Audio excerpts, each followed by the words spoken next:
खेल तो बच्चा बच्चा खेलता है, पर कुछ खेल इंसान नहीं, साया खेलता है। मिडनाइट मैन, ये नाम सुनने में जितना अजीब लगता है ना, असल में ये खेल उससे भी कई गुना डरावना है। ये कोई मोबाइल गेम या वीडियो गेम नहीं है भाई। ये एक असली आत्मा बुलाने वाला खेल है जो पुराने जमाने के पगला गए तांत्रिकों ने बनाया था। इस खेल का मकसद होता है जिसे मिडनाइट मैन देख ले, उसका सबसे खौफनाक डर उसी के सामने हकीकत बन जाता है। और अगर उस डर से तुम हार गए तो बस समझो, तुम्हारी आत्मा अब उसकी गुलाम बन जाती है, हमेशा के लिए। देखो, ये मिडनाइट मैन वाला खेल ना मजे के लिए नहीं है। ये खेल है अपनी हिम्मत की आखिरी हद तक जाने का। अगर गलती कर दी ना तो मिडनाइट मैन तेरा दिमाग घुमा देगा, समझा? अब सुन, खेल कैसे शुरू होता है। घड़ी में 11:59 तैयारी चालू कर दे। तेरे पास होना चाहिए एक कागज, एक कलम, थोड़ा सा अपना खून, हाँ असली वाला, एक लकड़ी का दरवाजा, एक मोमबत्ती, एक माचिस या लाइटर। कागज पे अपना पूरा नाम लिख और खून की एक बूंद टपका दे। भाई मजाक नहीं कर रहा, खून जरूरी है, वरना आत्मा तुझसे कनेक्ट नहीं होगी। उस कागज को दरवाजे के सामने जमीन पे रख, सामने खड़े हो जा, मोमबत्ती हाथ में लेके। अब जैसे ही 12 बजे दरवाजे पे एक बार खटखटा। ध्यान रहे आखिरी तक ठीक 12 बजे होनी चाहिए, ना पहले ना बाद में। अब बोल, वेलकम मिडनाइट मैन 3 बार। धीरे नहीं, डरते हुए भी साफ बोलना है, वो सुन रहा होता है। अब खेल शुरू। मोमबत्ती जलती रहे तो तू सेफ है, लेकिन अगर मोमबत्ती बुझ गई तो समझ ले मिडनाइट मैन तेरे आसपास है। बस अब तुझे 10 सेकंड के अंदर वो मोमबत्ती दोबारा जलानी है, वरना वो तुझ में घुस जाएगा, तेरे अंदर से तुझे ही मार डालेगा। कोई दरवाजा मत खोलना, कोई लाइट मत जलाना और पलटना नहीं। अगर लगे पीछे कोई है तो भी मत पलटना। जो पलटा वो फिर कभी सीधा नहीं हुआ। रात के 3 बजे तक खेल चलता है। अगर तब तक तू बचा रहा, होश में रहा और जिंदा रहा तो तू जीत गया, वरना तेरी कहानी भी किसी और को मैं सुनाऊंगा, मिडनाइट मैन की अगली कहानी में। अब कहानी शुरू होती है। अब ध्यान से सुनो। ये कहानी है हम 5 दोस्तों की, राघव, सानिया, आशा, अतुल और मैं। हम सब कॉलेज के दोस्त थे, लेकिन थोड़े हटके। भूत प्रेत में मजा आता था हमें, डर में भी एडवेंचर ढूंढते थे। एक रात गर्मियों की छुट्टियों में हम सब शहर से दूर एक वीरान और सुनसान बंगले में गए।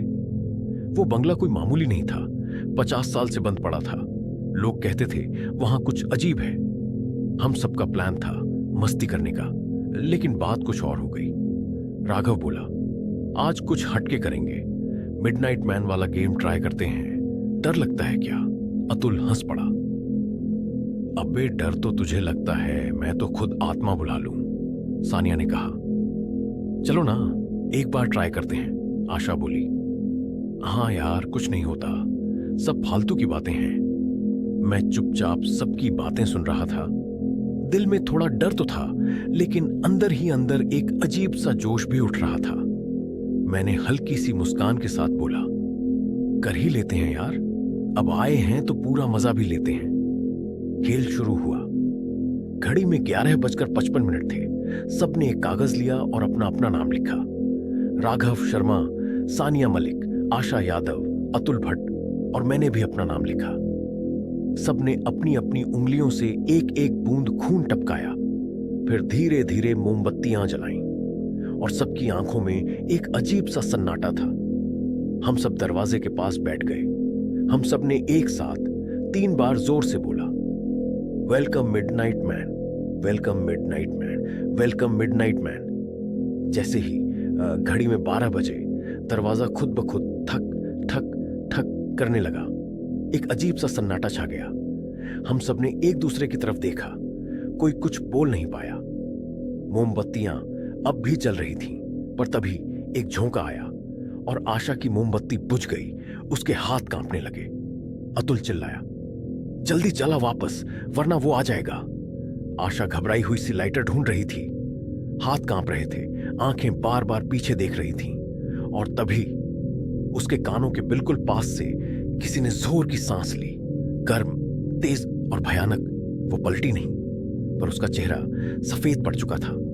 उसने महसूस किया जैसे किसी ने उसकी गर्दन के पीछे से धीरे धीरे एक उंगली खींची हो, ठंडी बर्फ जैसी और सीधी रीढ़ तक उतरती हुई। राघव वहीं बैठा था और एकदम सामने उसने देखा एक लंबा सा साया खड़ा था, काले कपड़े, कोई चेहरा नहीं, बस दो लाल जलती आंखें। राघव के मुंह से खुद ब खुद निकला, अरे ये खेल तो असली है।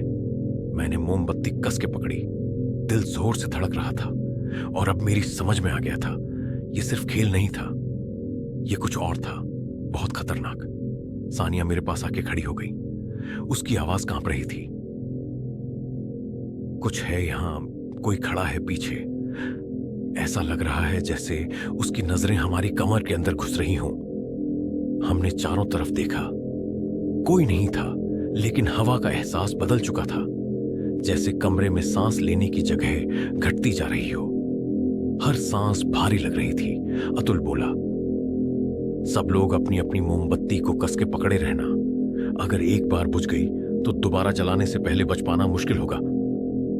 अचानक सारी खिड़कियां जोर जोर से हिलने लगीं। ऐसा लग रहा था जैसे कोई उन्हें तोड़ के अंदर घुसना चाहता हो। छत से एक अजीब सी आवाज आई, जैसे कोई चिपचिपा जिस्म रेंग रहा हो, धीरे धीरे फिसलता हुआ।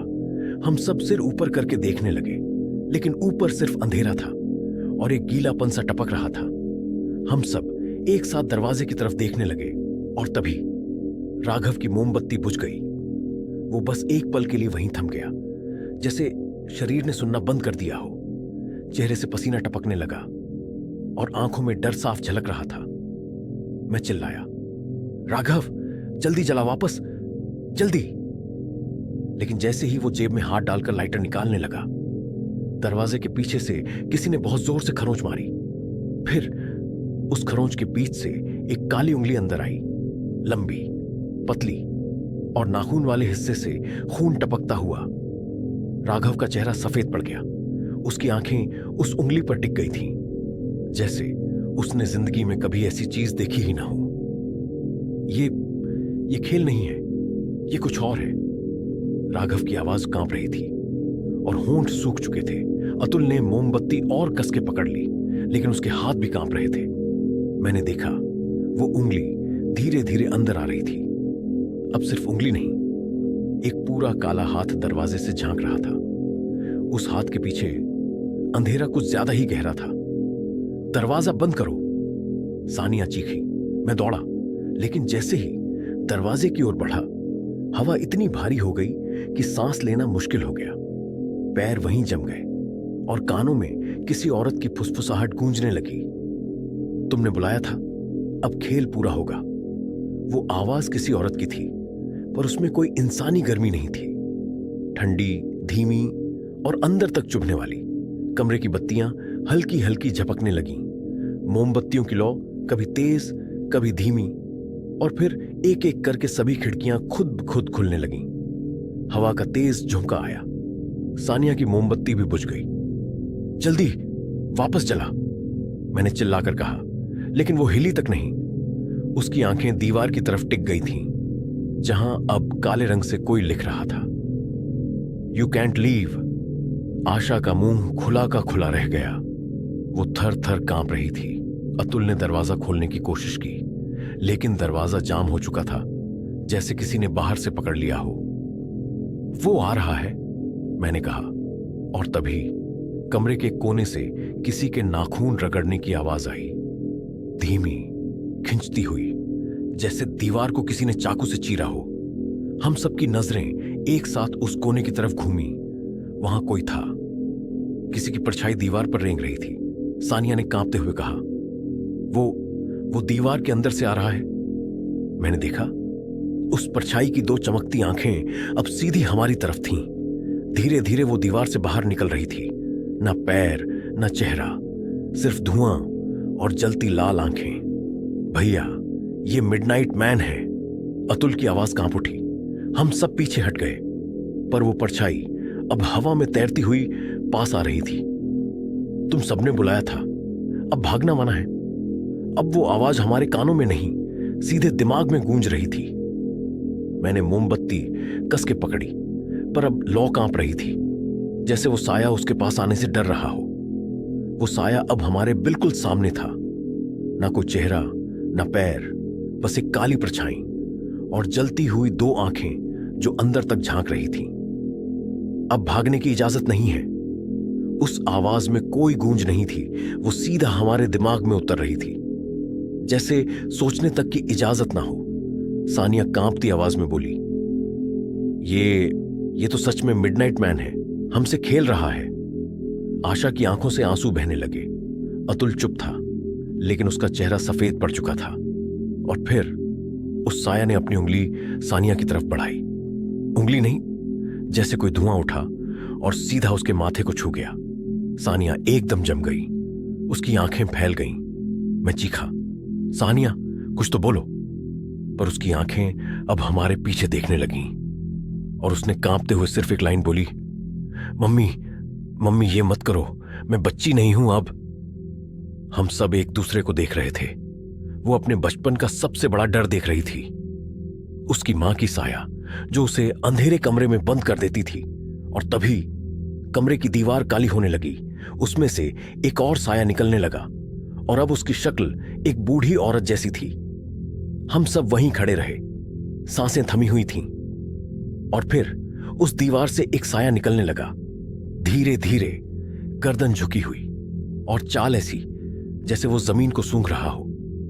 उस साये की शक्ल अब एक बूढ़ी औरत जैसी बन चुकी थी। सफेद उलझे बाल, एक लाल साड़ी और मुंह से बहता काला पानी। सानिया सानिया तूने फिर से बत्ती बुझाई ना? मैंने मना किया था, अंधेरे में मत रहना। सानिया वहीं बैठी कांप रही थी। उसकी आंखों से आंसू रुक नहीं रहे थे। वो बड़बड़ाने लगी, नहीं मम्मी प्लीज माफ कर दो, मैं डरती हूं अंधेरे से, मत बंद करो उस कमरे में। हम सब कुछ समझ नहीं पाए, लेकिन तभी वो साया हवा में उठा और बिजली की तरह सानिया पर टूट पड़ी। मैं चिल्लाया, भाई जलाओ मोमबत्ती जल्दी। राघव और अतुल दौड़े, लेकिन सानिया अब बिल्कुल पत्थर बन चुकी थी। आंखें खुली हुई, मगर उनमें जान नहीं थी। वो ना बोल रही थी, ना हिल रही थी, बस एक तक सामने देख रही थी। मैं उसके पास गया, कांधे पर हाथ रखा। उसका बदन ठंडा पड़ चुका था और सांसें जैसे थम सी गई थीं। सानिया सुनो, कुछ तो बोलो, मैंने जोर से पुकारा। लेकिन तभी उसके होंठ हिले और बहुत धीमे से एक अजीब सी आवाज निकली। अब मेरी बारी पूरी हुई। अगला कौन? हम तीनों पीछे हट गए। कमरे का तापमान एकदम गिर चुका था। सांस से धुआं निकलने लगा और फिर मोमबत्तियां एक एक करके बुझने लगीं। अब अगला निशाना कौन है, यह सोचने का मौका भी नहीं मिला। दीवार फिर से काली होने लगी थी और इस बार जो साया उभर रहा था वो किसी आदमी का था। लंबा, टेढ़ी गर्दन और गर्दन से झूलती जुबान। उसका मुंह पूरा खुला था, पर अंदर से सिर्फ घुटी हुई सांस निकल रही थी, जैसे कोई चीख अटक गई हो। अतुल, वो नाम लेकर फुसफुसाया। अतुल पीछे हटने लगा। उसके चेहरे से पसीना टपक रहा था। ये वही है। मैं इसे हर रात सपने में देखता था। मुझे लगा सपना है, पर ये तो सच में। हम कुछ पूछ पाते उससे पहले ही वो साया चारपाई के नीचे घुस गया और अगले ही पल अतुल के पीछे से उसकी परछाई उठने लगी। ना आवाज, ना हलचल, बस एक साया जो अब ठीक अतुल की गर्दन के पास था। मैं चिल्लाया, अतुल भाग, पीछे मत देखना।